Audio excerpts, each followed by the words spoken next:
2-minute warning to press briefing. 2-minute warning to press briefing. Thank you.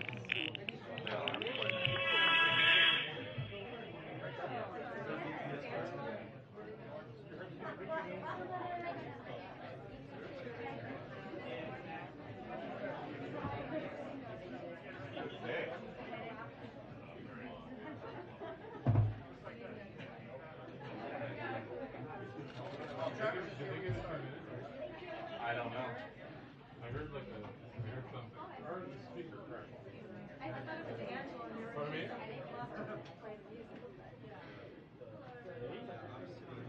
Why did you keep it unlocked?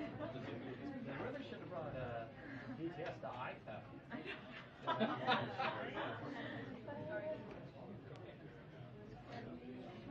Oh, sorry, guys.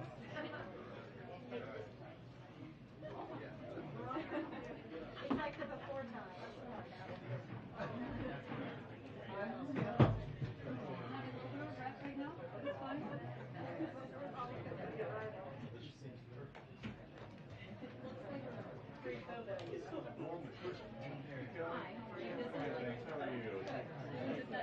Covered from the trip. I know, I understand it. I have.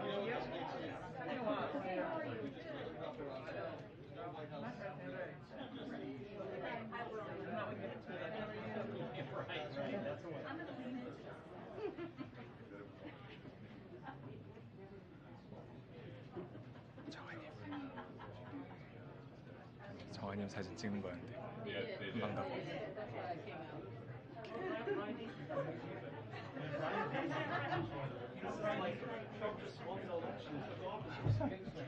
괜찮습니다. 저는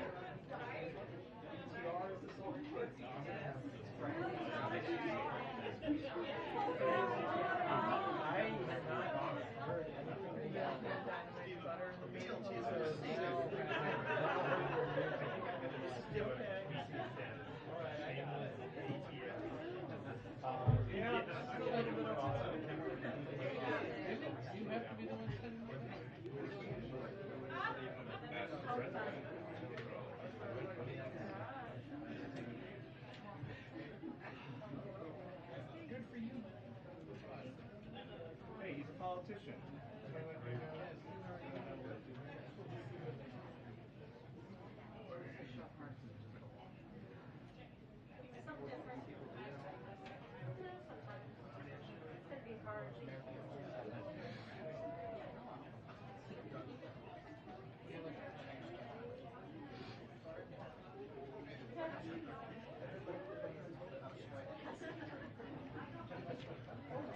Oh, wow. Hello, everybody. Good afternoon. So much excitement. I know it's the Fed chair meeting, right? I know. Yeah, Bloomberg. These, I mean, yeah. Forget about me. I know, it's not about me. Okay, so today on the final day of Asian American, Native Hawaiian, and Pacific Islander Heritage Month, I'm excited to welcome some special guests to the briefing room today, pop phenoms BTS. Woohoo! While many of you may know BTS as Grammy-nominated international icons, they also play an important role as youth ambassadors, promoting a message of respect and positivity.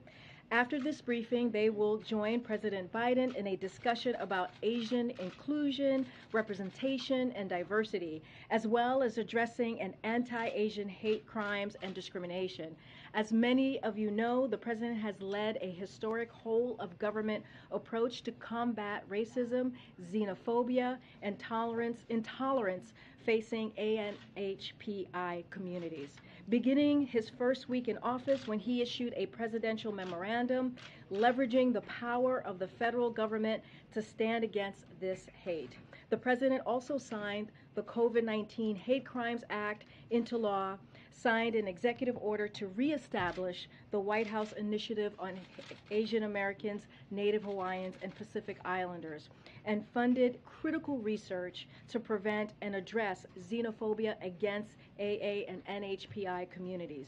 So without further ado, I will let the band take it from here. They're going to each speak.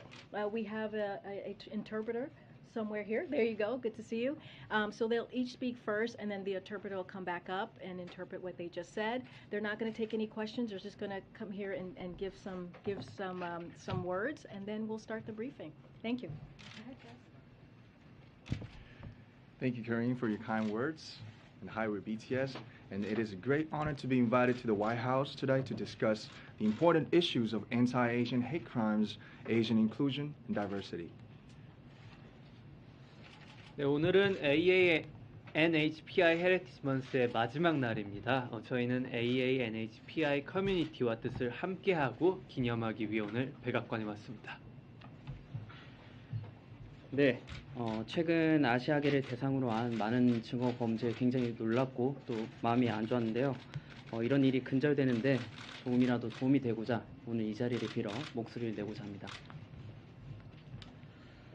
네, 오늘 저희가 이 자리에 올 수 있었던 것은 저희의 음악을 사랑해 주시는 다양한 국적, 언어, 문화를 가진 저희의 팬, 아미 여러분들이 계셨기에 이 자리에 올 수 있었다고 생각합니다. 정말 감사합니다.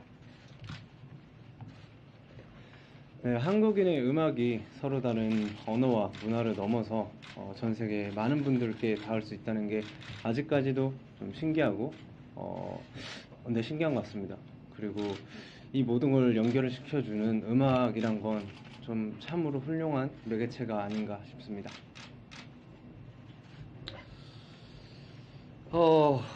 나와 다르다고 그것은 잘못된 일이 아닙니다. 옳고 그름이 아닌 다름을 인정하는 것으로부터 평등은 시작된다고 생각합니다. 네, 우리는 모두의 각자의 역사를 가지고 있습니다. 오늘 한 사람 한 사람이 의미 있는 존재로서 서로 존중하고 이해하기 위한 또 한 걸음이 되기를 바랍니다. And lastly, we thank President Biden and the White House for giving this important opportunity to speak about the important causes, remind ourselves of what we can do as artists. Once again, thank you very much. I'll provide an interpretation in Korean and English. 우리말과 영어로 통역 간략하게 전달드리겠습니다. 남준 씨는 친절한 소개 감사합니다. 방탄소년단입니다. 오늘 백악관에 초청받아서 반아시아계 혐오 범죄, 그리고 아시아계 포용, 그리고 다양성에 대해 논의하는 자리를 가지게 되어 정말 큰 영광입니다. Jun said today is the last day of the AANHPI Heritage Month. We joined the White House to stand with the AANHPI community and to celebrate.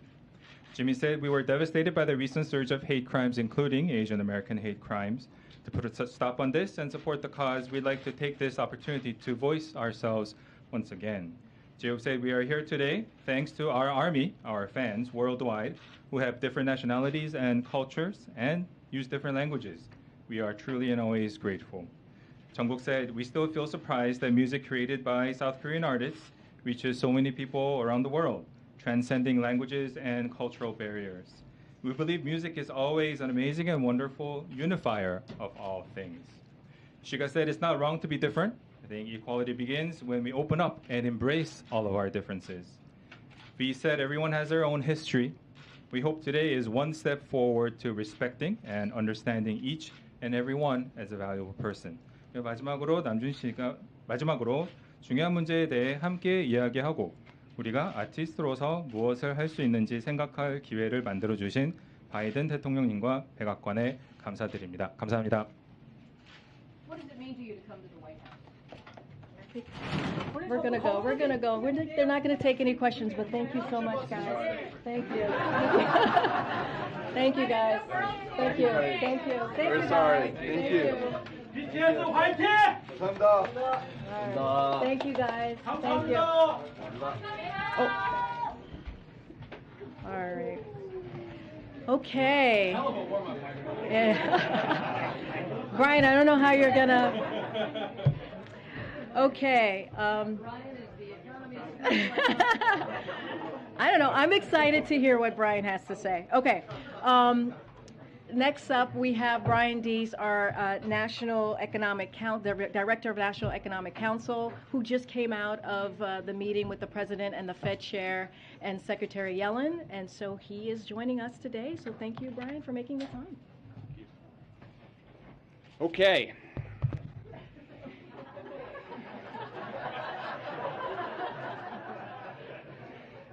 So I get to go home and tell my kids that BTS opened for me.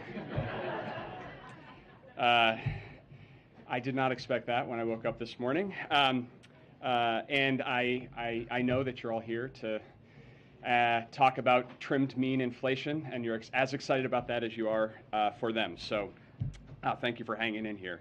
I just wanted to provide a little bit of context to the economic focus of the day. As you all know, the President just concluded a meeting with Chair Powell, along with Secretary Yellen and myself. It was a very constructive meeting focused on the outlook for the U.S. and the global economy. And I won't go into detail of the private meeting other than to reinforce that the President underscored to Chair Powell in the meeting what he has underscored consistently, including today, that he respects the independence of the Federal Reserve and will provide the Federal Reserve the space and the independence that it needs to tackle inflation. Also today, the President published a op-ed in the Wall Street Journal, and I will just give you a little bit of context for that piece and how we are thinking about economic priorities here. So 4 quick points. The first point is there is no question that the global economy right now faces a range of significant challenges. Inflation is first among them. It is a global challenge. We learned, for example, today that inflation in the euro area hit an annual rate of 8.1%. And it is a challenge that the President understands is hitting American families and creating anxiety and also economic hardship. As he said, he gets this. The second point is that as the President is making fighting inflation his top economic priority, it is really important that we recognize that we can take on inflation from a position of relative economic strength. That is true if we look in the global context. Few countries are better positioned than the United States to make this transition and navigate this transition that the President talked about today from historically strong recovery to more stable, resilient growth. If you look, the reason why we have those economic strengths is the strength of our recovery, the historically unique strength of our recovery. At the center of that is the labor market. You all know the statistics. I won't belabor them, but suffice it to say we have the strongest labor market in modern history, which is not only creating job opportunities to move into new careers with better pay for millions of Americans, but it is also pulling more people into the labor force. And in fact, we've seen the most rapid labor force participation rebound among prime age workers of any of the last 4 recoveries. And we're also seeing that in terms of the strength of household balance sheets as well. Savings is up, debt is down, bankruptcy filings remain near pre-pandemic lows. Eviction filings are 30% below their pre-pandemic levels. All of these are sources of economic strength from which we can now focus on bringing prices down. The third point, this was an important piece of this, which is that the President's talking about this transition and growth.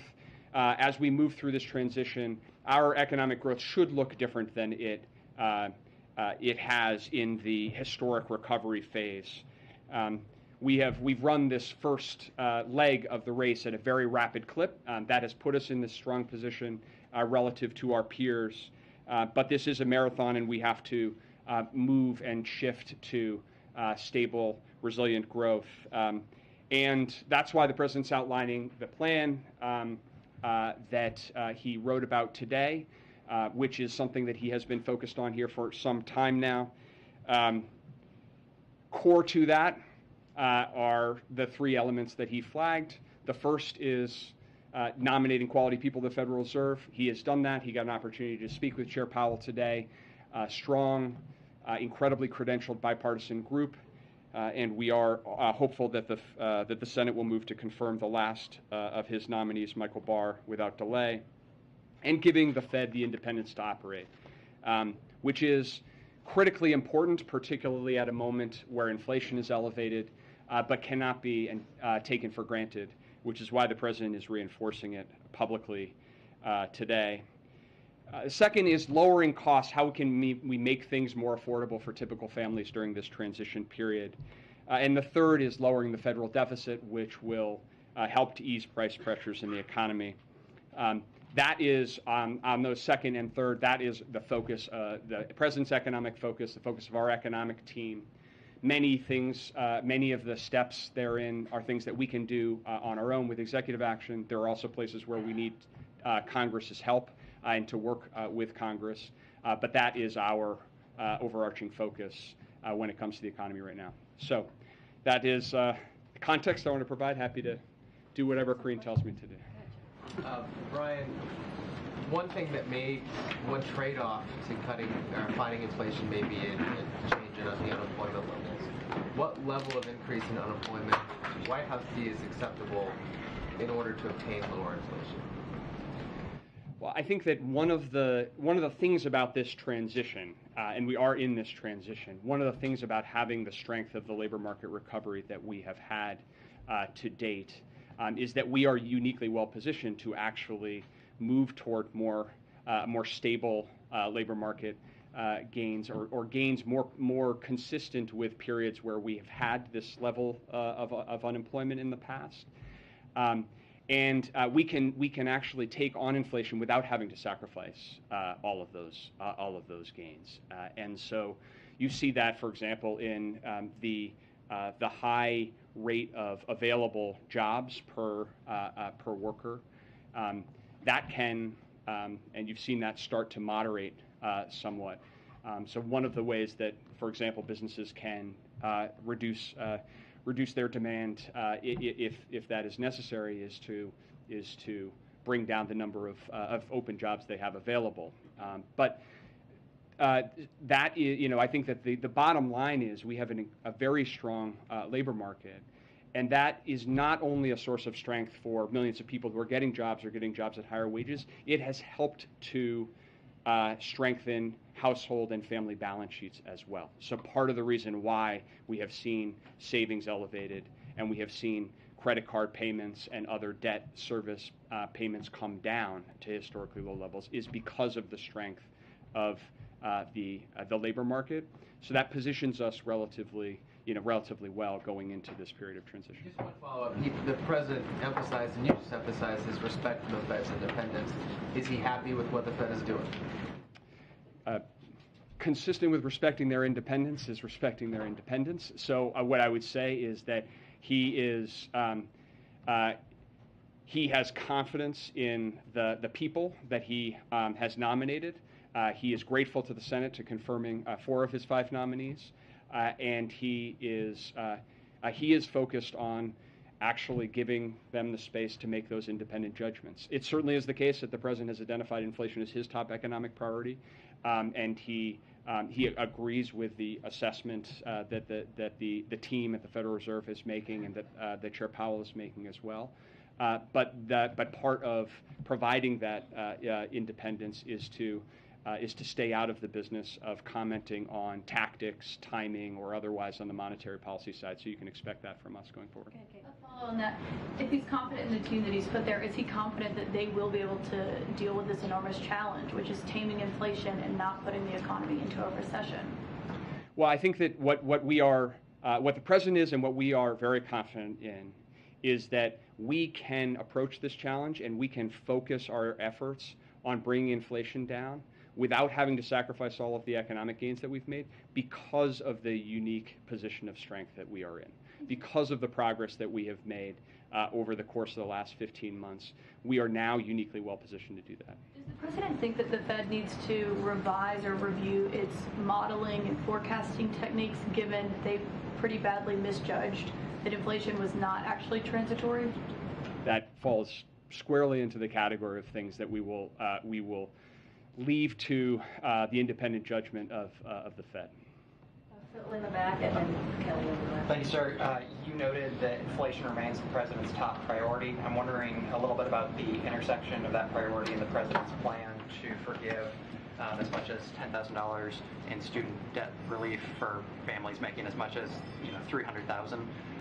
Some analysis says that this would cost taxpayers as much as $250 billion, and of course that money's not going to be dumped into the economy all at once. But I'm curious how you see this affecting consumer spending, because presumably some of these folks, rather than servicing their loans, might go buy a new phone or decide to buy that car or go on the vacation.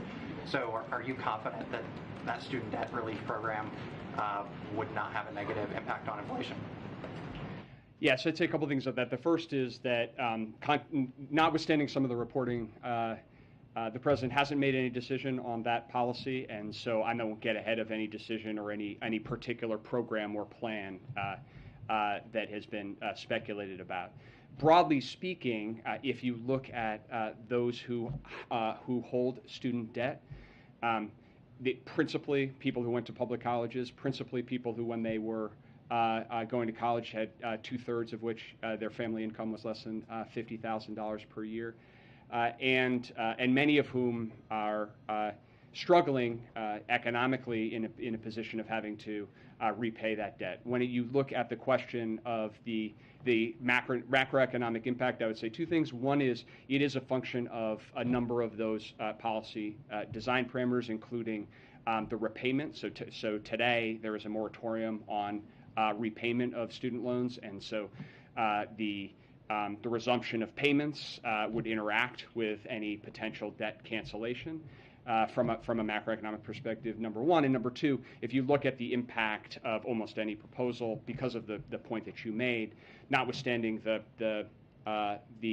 cost of any proposal is the economic impact of any proposal would be across the course of years or a couple of decades, and so the impact on inflation in the near term is likely to be quite small. But again, because the president hasn't made any decision, and we're not talking about a specific plan, I won't speculate specifically, but I think most of the analysis suggests that the near-term impact would be pretty small. As you're putting together sort of this outreach today with the op-ed, with the message that you and other colleagues have been putting out there, is implicit in that sort of acknowledgement that you have not been telling the story of the economic picture in a way that has been satisfactory to the president? I think what this underscores is actually an ongoing commitment by the president to both train his focus on what is the most important thing for the economy and to communicate that as well. So I would point you back to the President's State of the Union, where the president said that my priority is lowering costs and lowering the deficit. And I think what this president has tried to do in every stage in this historic and unique economic recovery is to effectively communicate to the American people where we are, to give it to people straight, but also to lay out clearly his plans, his priorities in terms of what he wants to see done. And so we are now moving into a phase which is really a transition, that transition that he spoke about. And so what he has been doing for the last couple of weeks, what he will continue to do is try to help make sure that we're communicating clearly to the American people what that means and also what his plans are, and also that he is prepared to work with anybody, Democrat and Republican, to try to make progress on that, but also highlight that there are differences between his approach and others, and that's important for the American people to understand as well. What is the expectation today as you advise the president, or his expectation about how long prices will be at these high levels, 40-year levels, how long inflation will be here? Well, there is uncertainty, and I will leave the predictions to forecasters. I think you and others have seen most major forecasters out there and their projections, most projecting that we will see moderation in inflation over the course of the year. What I can say and is important with respect to, for example, the op-ed that the president wrote today, is that the president has a clear approach and priorities with respect to tackling inflation. And the more progress that we can make on that plan, the more progress that we can make in lowering costs and making things more affordable for families right now, the more progress we can make in building on the historic deficit reduction we've already seen this year, then the better off we'll be, the better positioned we'll be to actually see that moderation happen more quickly. So that's our focus. Our focus when we're thinking about policy, particularly fiscal policy, is how can we make more progress on that front, understanding that there are a lot of predictions out there. Just a couple more, Josh. Thanks, Brian. Chair Powell has said there are limited tools that the Fed has to deal with supply shocks, like what we saw from Russia's invasion of Ukraine, the lockdowns in China over the coronavirus. Given that limitation, do you believe the U.S. is well insulated and protected against future supply shocks that could cause prices to rise, as we've seen with gasoline? Or do you think additional action is needed with Congress in order to provide that protection? Well, I would say a couple things. The first point that I made and underscored is we do face serious global challenges right now. And the supply chain disruptions, the ongoing supply chain disruptions emanating from COVID and China most recently are significant. Likewise, the implications on the energy market of Russia's invasion of Ukraine are significant and ongoing. And so absolutely, those are significant global challenges. They are affecting energy prices and food prices globally. They're affecting supply chain distribution systems globally. That is point one.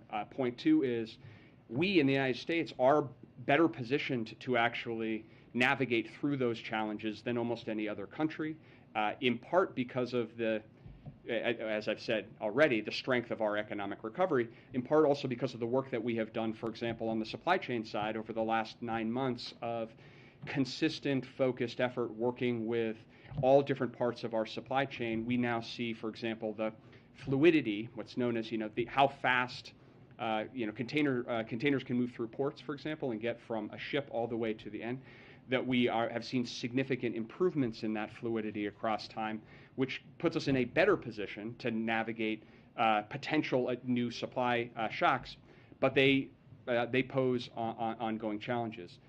Third, there are places where we could absolutely use Congress's help, and we could use it urgently. And so when you think about some of the core challenges we have with respect to supply chains, they circle back to the issue of semiconductors. And we remain extremely vulnerable to the supply chain fragilities associated with semiconductors. Notwithstanding everything we have been through in this pandemic crisis, we still don't have a dedicated supply chain office within the federal government that is funded adequately to actually take on, map, and aggressively go at these challenges. Now, we've made historic progress notwithstanding that, but we could use Congress moving to provide the resources and the funding and the authorities that are in the bipartisan innovation bill that is now in conference. So that's one place where we are hopeful, working very closely with Congress in an effort to try to get that done, and that would give us more tools to keep building our resilience to these types of global shocks. Josh, Catherine, and then Thank you. Since you were in the meeting, can you say whether the President expressed any view about what the Fed's path is right now? Chair Powell has talked about 50 basis points each in the next 2 meetings. Did President Biden weigh in at all on whether he thinks the Fed needs to go faster, slower, just about right at all in the meeting? So I'm not going to read out any specific components of the meeting other than to underscore that the President did in private, as he did in public, underscore that his commitment to giving the Fed the space to conduct monetary policy independently without political interference. Do you think that the Fed has moved too slowly by saying it's their responsibility? The implication, of course, is that they're holding the bag to the fact that inflation is at the highs that it is at. I think by saying it's their responsibility, what the President is doing is acknowledging and underscoring the pivotal role that the Fed plays institutionally and that monetary policy plays in the process of bringing prices down. That's a core mandate that the Fed has, and that he not only respects, but is willing to underwrite that independence matters, and being insulated from political interference matters. That's not an approach that the previous president took to this issue. It has not been an approach that presidents in the past have taken, and this president has underscored and is underscoring that he will do that. And I think that that's what you should take away from his acknowledgement of the responsibility that the Fed has. Did tariff reviews come up at all, or can you give us the latest on that? The recalls, of course, that easing tariffs on imports from particular countries could be one measure that would cool inflation here in the U.S. I know it's an issue of discussion. I don't have any update to share today. Just following up on Josh's question on tariffs, is there any timing you can give us on a decision specifically on the China tariffs? Nothing specific on tariffs today. I wanted to ask you about budget reconciliation. About the what? Budget reconciliation. What do you view as the right revenue to spending ratio to combat inflation? Well, I think what the president has said and is underscoring today is that we have a real opportunity to lower costs and lower the deficit. And that we can actually do those two things together in a way that will create a more competitive economic environment and actually increase incentives for businesses to invest in the United States by pairing tax reform with measures to lower costs for families. So I'm not going to get into the specifics of the conversations around reconciliation, other than to say the president really does believe that the right approach here is to focus on measures that would lower costs and help to make things more affordable right now for families, and to lower the deficit, and that he believes that that's the right way to address inflation, and that that's probably the most significant thing that Congress could do right now to actually help to accelerate the process of bringing prices down, to Kelly's point. About a year ago, you stood here at the podium along with other officials talking about inflation as transitory. Now a lot of the focus from the White House and the broader administration is on messaging, as Caitlin and Kelly pointed out earlier. Was it a mistake to use that phrasing, and do you think it gave Americans a false sense of how long these rising prices would be here for? Look, I think that this has been an uncertain and unexpected and recovery period, historic in many ways. And so I think that our focus right now is on what is the right policy to bring prices down without sacrificing all of the economic gains that we have made.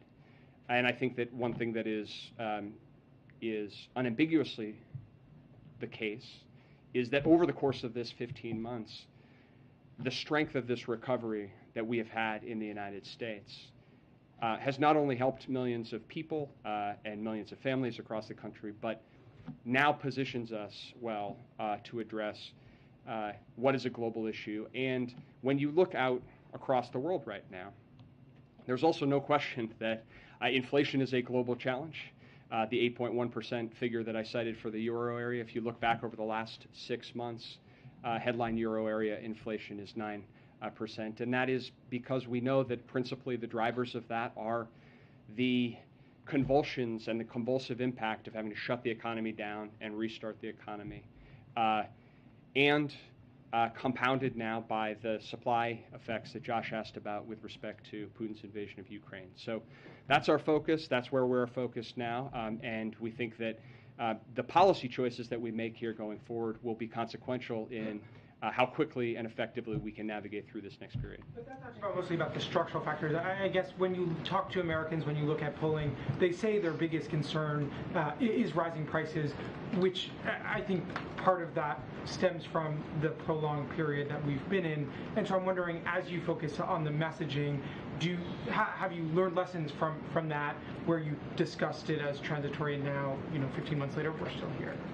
Look, I think that what the president has done with respect to communications has been to consistently explain to the American people where we are and where we need to go, and that continues to be the way that he approaches this issue, and very much from the perspective of what it feels like to sit around a dining room table or a kitchen table in this country, because that's his lived experience, and that's the way that he approaches these economic policy questions. And so he understands that right now the top issue on people's minds is prices at the gas station, prices at the grocery store, and he's made very clear, and he's communicating very clearly that that's his top economic priority, and that we can address this from a position of strength, and that we can make this transition to stable growth without sacrificing all of those gains if we make the right decisions going forward. And so that's what he will continue to do. It's certainly what we'll continue to do in serving him. Ryan, if I could quickly follow up, if the president is communicating effectively, how do you explain and make sense of his low poll numbers? Look, I will just say this, that the president always tasks us to focus on what are the right policy decisions and the right policy choices to try to advance an economy that has been his animating feature of what he wants to get done for years, which is how do you build an economy from the bottom up, the middle out, where working families have more opportunities. We've made historic progress in that direction. We have made historic progress in that direction because of some of the hard and difficult policy choices that this president has made.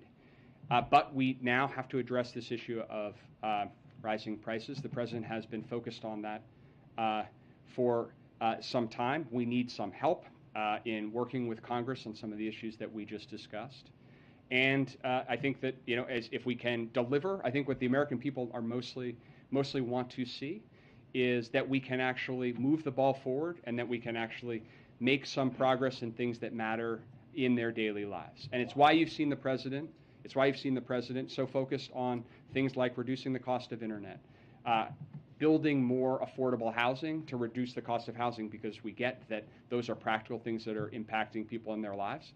And the more progress we can make on that front, that's what people want to see. That's what people want to see is progress, and so that's where we're going to keep our focus. Why is the president so hesitant to face us from behind the podium, just like you did? Okay. Thanks, Brian. Come back soon. All right, that's all I have on for the topper. Oh, we could no. Go ahead, Josh. Why don't you kick us off here? Great. Thanks. Just one sec. Two subjects. First, can you offer some clarity on what President Biden meant when he said we're not sending Ukraine rocket systems that could strike into Russia, since even short-range missiles could fly over the border if they're fired nearby? And is the White House concerned that sending a rocket system could be considered escalatory? So let me first say that those systems continue to be under consideration, so I don't have anything to preview on anything specific there. But as the president said, we won't be sending long-range rockets for use beyond the battlefield in Ukraine.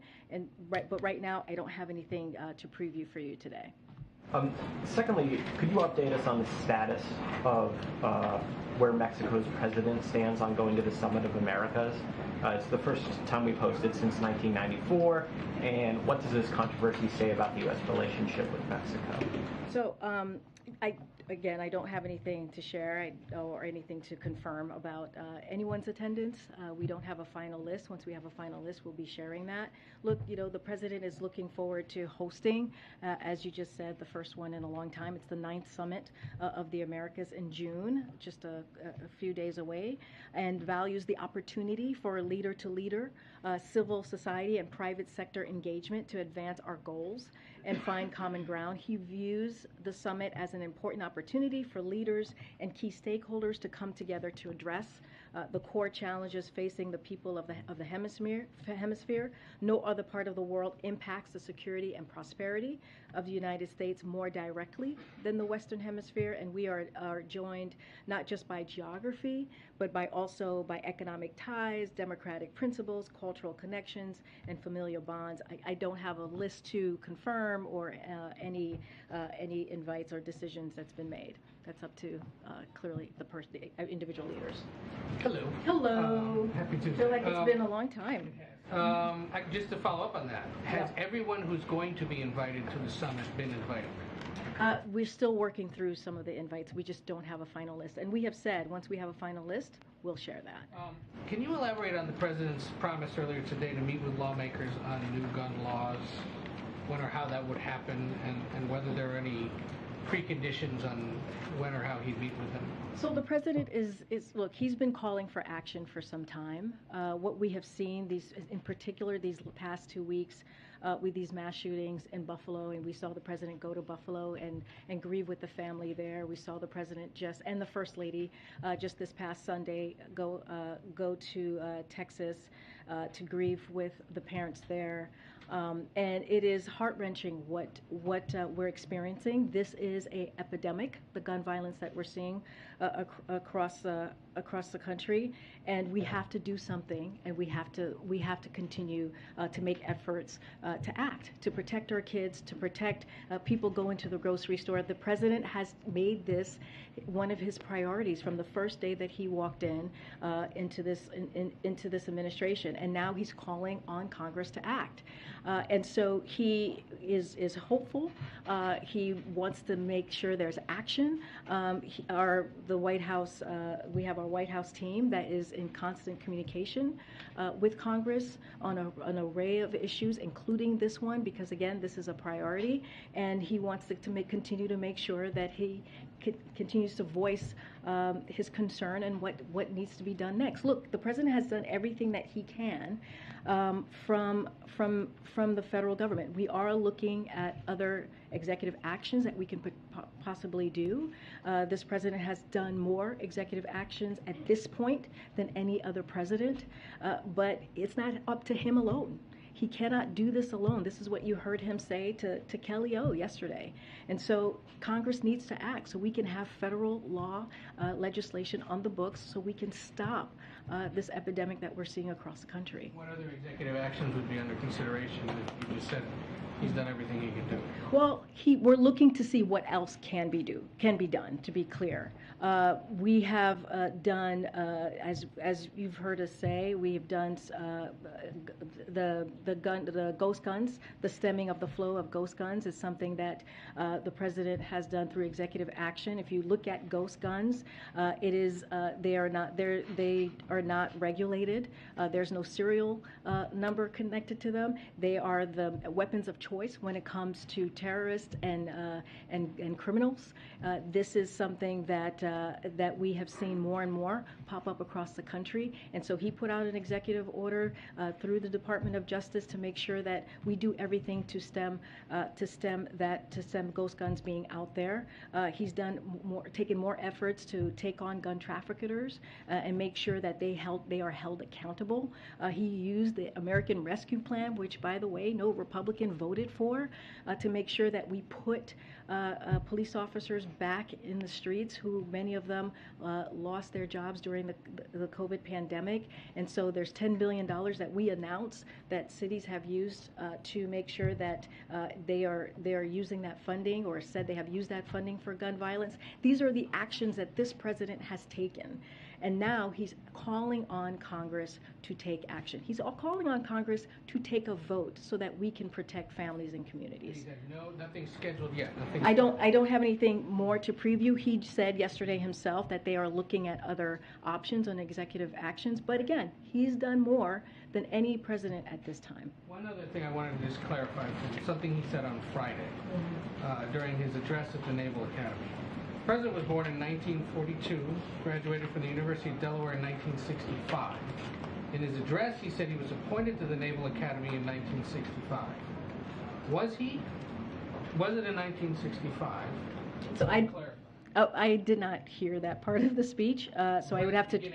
Okay, I did. I missed. A lot of writing about it. No, I hear you. Ed. I hear you. I have not. I need to read it myself and just go back and see what you're talking about exactly. I can't speak to it right now. Thank you, Karine. Canada is making it impossible to buy, sell, transfer, or import handguns anywhere in that country. Would President Biden ever consider a similar restriction on handguns here? So, we'll leave it up to other countries to set their policy on gun ownership. The president has made his position clear. The United States needs to act, as I just laid out. He supports a ban on sale of assault weapons and high-capacity magazines and expanded background checks to keep guns out of the dangerous hands. He does not support a ban on the sale of all handguns, to answer your question. Okay, thank you. In some places in this country now, a gallon of gas costs more than people on the federal minimum wage are making in an hour. What does the White House want these people to do? Just stop driving to work? Look, the president understands what it feels like. Deese just spoke about this. Brian Deese was just here and talked about how he understands what it means for people who are sitting at their kitchen table and see gas prices go up. He understands that feeling personally, or seeing prices of groceries go up in the grocery store. This is something that he is inherently aware of, and he's doing everything that he can. As Brian Deese was just here, his economic advisor, one of his top economic advisor, laying out what he is planning to do or continue to do to make sure that we lower costs at the gas pump. Brian also said that we are dealing with an unprecedented time with global challenges that we have never seen before.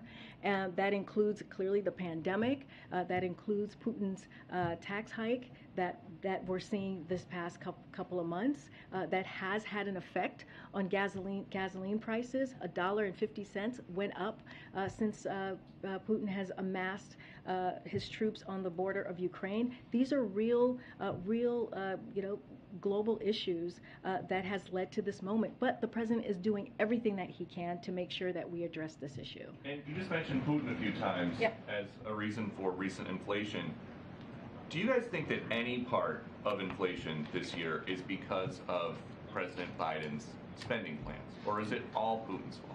Well, what I can say is we are, and Brian just spoke to this, we are at a historic place when it comes to the economy, when it comes to unemployment being at the lowest that we have seen in some time, when it comes to the president creating more jobs in his first term, his first year, than any other president, more than 8.5 million jobs.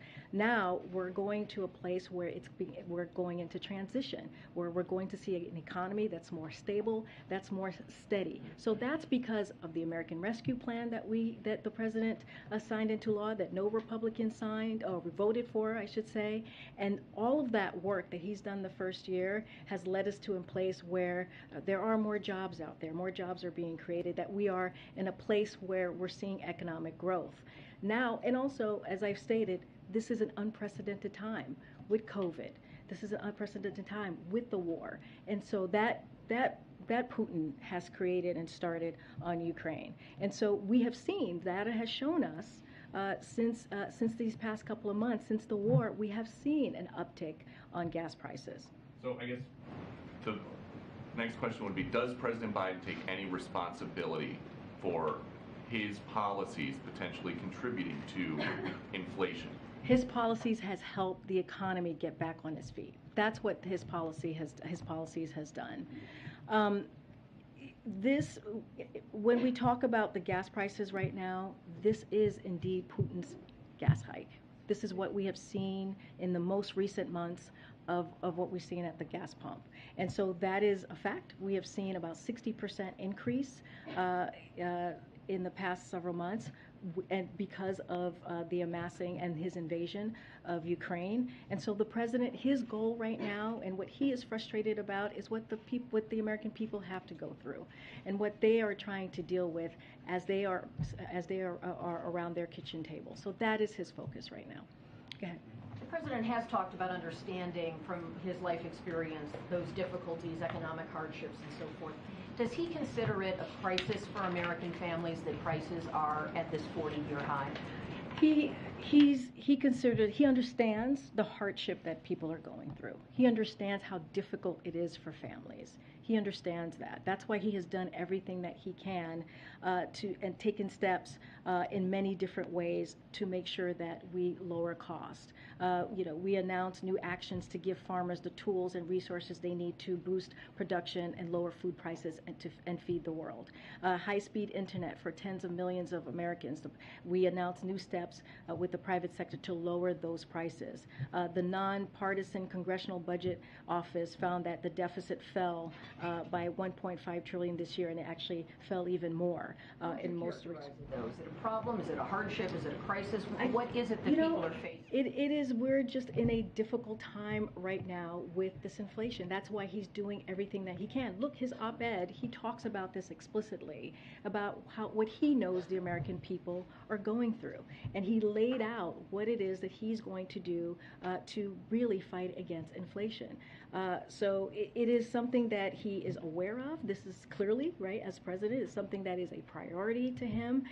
That's why he made sure that he rallied allies and partners around the world to release 1 million barrels of oil per day from the Strategic Petroleum Reserve, and that has been something that started for 6 months, in addition to an additional 60 million barrels of oil from other country reserves. That's for gas, to help with gas. The administration has allowed E15, which uses homegrown biofuels, to be sold this summer to help as well. And also he announced administration actions to save hundreds of thousands of families hundreds of dollars per month by fixing the Affordable Care Act's family glitch. So these are the things that he is continuing to work on and make this a priority. And that's why one of the reasons he wanted the American people to hear directly from him, hence the op-ed that came out.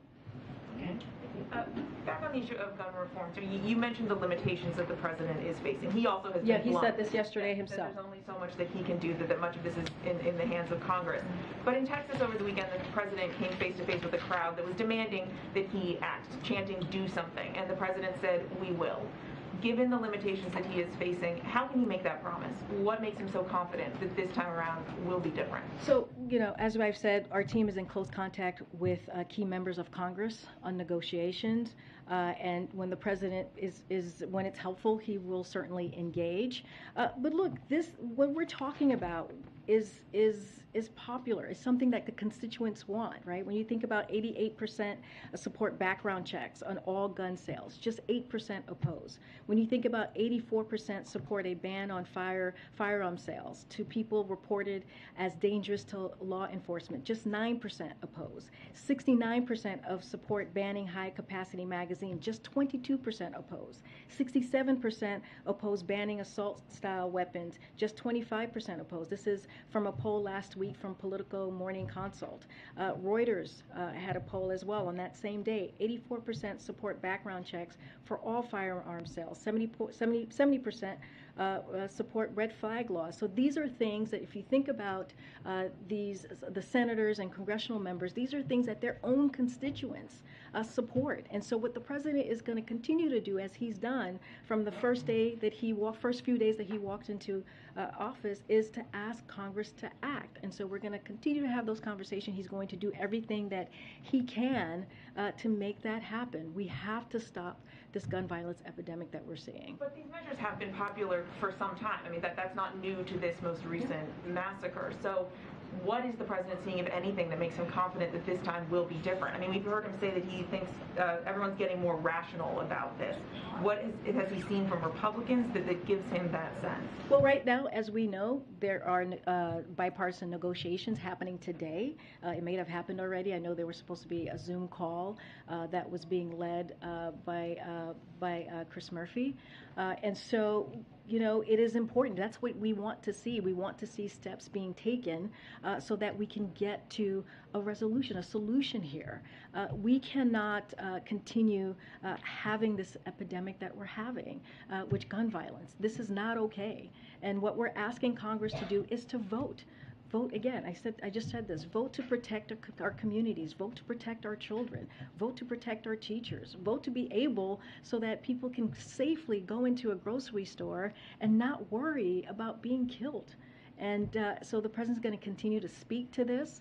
He's going to continue to use, the platform that he has. But again, he has done more on executive action in his first year than any other president has, in particular at this point. How would you gauge his level of confidence that vote is actually going to happen? Look, we're going to continue to try. I can't speak to how people are feeling in Congress. That's something that they have to answer, or where they are with the process. What we're going to do is do our job from here and having those conversations. As I mentioned, his team is talking to folks on the other side about negotiations, and we're going to continue to call for action. Can we come back to the back? I'm right here. Thank you so much. I have a BTS question and also a Taiwan question. A BTS? Yeah, Okay. first of all, they've been here for a few hours, just wondering if they're filming a music video on site or anything Oh. like that. And also, any substantive policy recommendations to the president about combating discrimination and hate crime? Well, right after they were here, they did go to meet with the president. Clearly, I don't know what conversation was had. So usually we try to keep those conversation private. You heard from them directly about how important it was for them to use their platform to be here to talk about issues that matter to them, in particular the anti-Asian hate that we have seen across this country these past few years.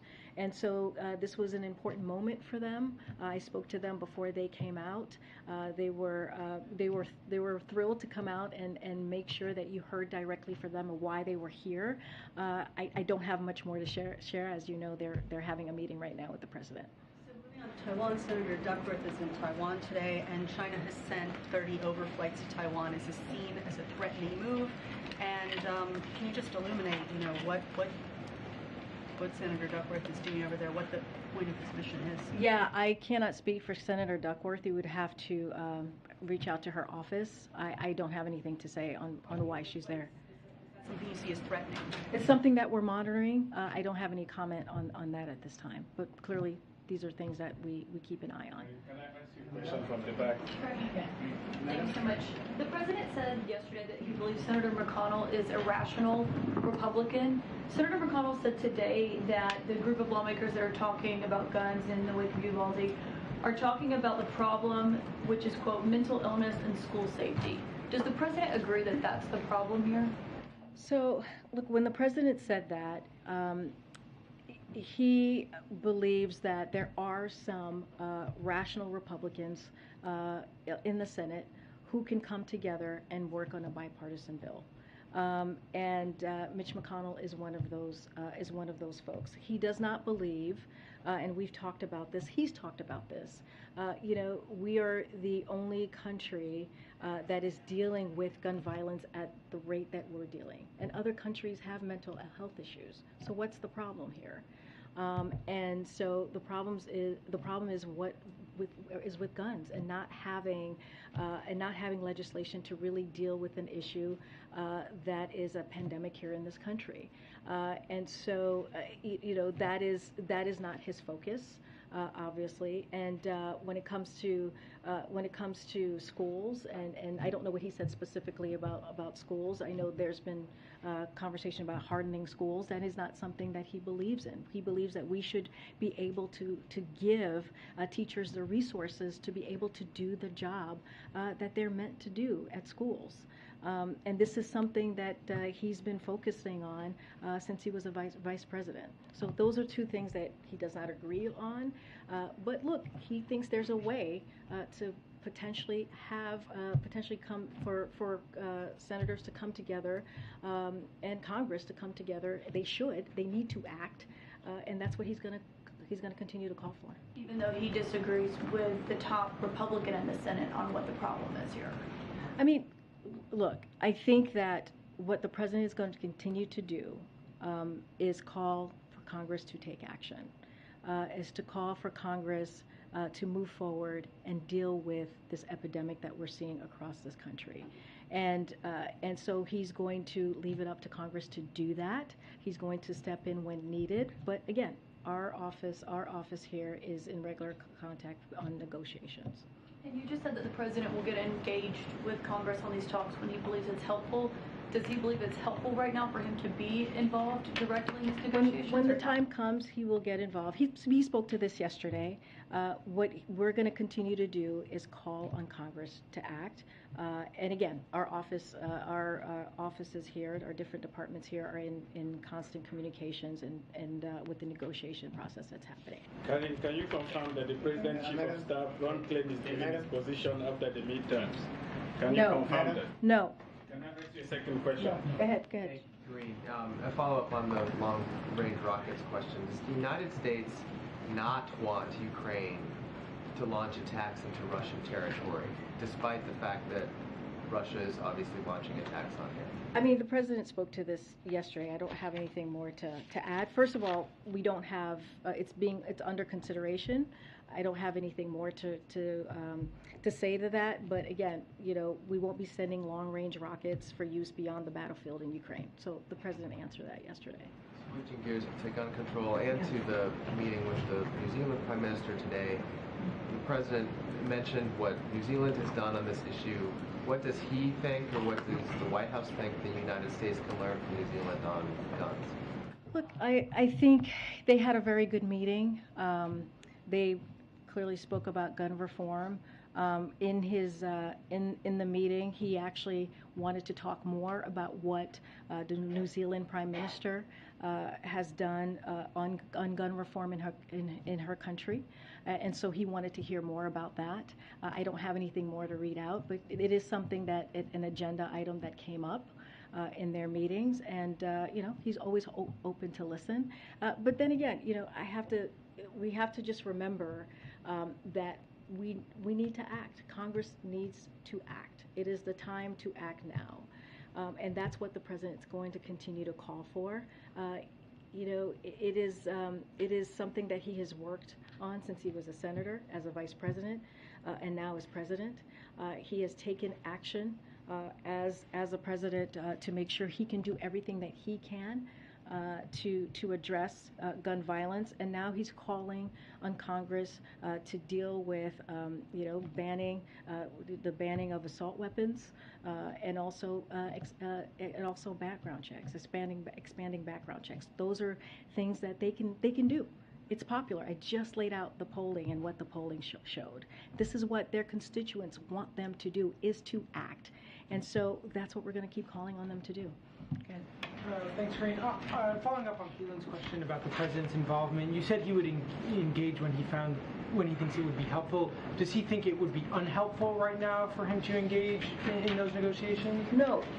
What we're trying to say is that there are conversations happening right now. Right? There's a Zoom call, a bipartisan conversation happening right now. So we're going to let that process go. But at the same time, we're going to continue to call for action. He directed his team to look at additional ways for executive action, so that doesn't stop from us on our end. But he can't do it alone, and that's what we keep trying to say here. Congress needs to take their step to make action. And then just one follow-up again on the comment that he made about there are rational Republicans. As a candidate on the presidential campaign trail, he often said Republicans would have an epiphany after Trump was defeated, that they would come to their senses, in his words, and work with Democrats on certain issues. Many Democrats that you talk to say that that is an outdated view of the modern Senate, that the partisanship has increased significantly. Does he still believe that there are 10 Republican senators willing to vote on some measure of gun reform? There's criticism that is the view that Mitch McConnell and others are rational Republicans, given Mitch McConnell's long and well-documented history of blocking any sort of vote on gun control throughout his leadership of the Republican Party. What we're saying is that's what their constituents want them to do. That is what, regardless if you're a Republican or independent or Democrat, you have a bipartisan opinion out there from constituencies, from American families, from the American public that wants Congress to act. 90% of gun owners support universal background checks. That's 90%. 84% of Republicans and 80% of NRA members support background checks. That's what we know. That's what the data shows us. That's what we need to do, is for them to act so that we can make sure that our communities are protected. that we save our communities, that our children are not going to school feeling unsafe. So that's what we need to make sure. What does the president think the reason is that Republicans are not voting for some of these bills? If you're saying they're widely popular, where does the president believe the disconnect is between the Republican leaders? That's for them to answer. They have to answer to their constituents. I just laid out what their constituents wants to see. That's for them to answer. That's a question that they need to go to their constituents and answer why they haven't moved forward on common sense gun violence reform. That's what we're asking for. Yeah. This is a question I was hoping to get to Brian Deese, but I'm hoping you can help us understand as well. Earlier today, Larry Summers told the Washington Post essentially that a soft landing seems, in his view, particularly unlikely. And you heard Brian suggest, I think, a rather rosy picture of being able to move out of this inflationary period. I guess I want to understand from you all, what makes you so confident that a soft landing is possible, and should we be anticipating as a public that there will be a rocky economic period coming forward? I mean, I guess I just want to understand what makes you all think. Look, and this is what Brian Deese said up here, and I think he would say the same thing to this question, is that we are doing everything that we can to deal with what the American public is currently have in front of them, right? With these high gas prices and inflation, and we are taking every step that we can, taking this very seriously to make sure that we bring down inflation and we deal with inflation in a way that the American public feels this. And we feel that if we are able to do that, continue with the 4 steps that the president talked about in his op-ed today, that we will get to a place where the prices can come down and we can deal with inflation in a real way. And so I guess, the outlook, though, is that a recession, when you look at inflation historically at this level, a recession has naturally followed, he would say, within 2 years. And so why would this time be any different? Well, as we have said, we're dealing with a transition, right? We're dealing with an economy that has really bounced back. More than 8.5 million jobs have been created. We've seen unemployment go down, and now we're in the transition period where we're going to be in a place where it's more stable and more steady. And so that is our focus. That's where we are currently, and that's where we're going to be moving forward to. Final question. I'll take one question. Yeah, thank you. The gunman suspects in both Buffalo and Texas were 18 years old. Would the president's support or be open to raising the minimum age for purchasing a gun to 21 years old? This is something that Congressman Kinzinger, a Republican, said would be a no-brainer on Sunday. And so it seems like something that would have maybe out of the gate some bipartisan support. Does the president support that? Well, I'll let the president's words speak for himself. He said last week that an 18-year-old should not be able to be purchasing a gun. An assault weapon that we saw this 18-year-old do in Texas, and so I'll just let his words stand for itself. And so he would sign such a bill into law for capacity.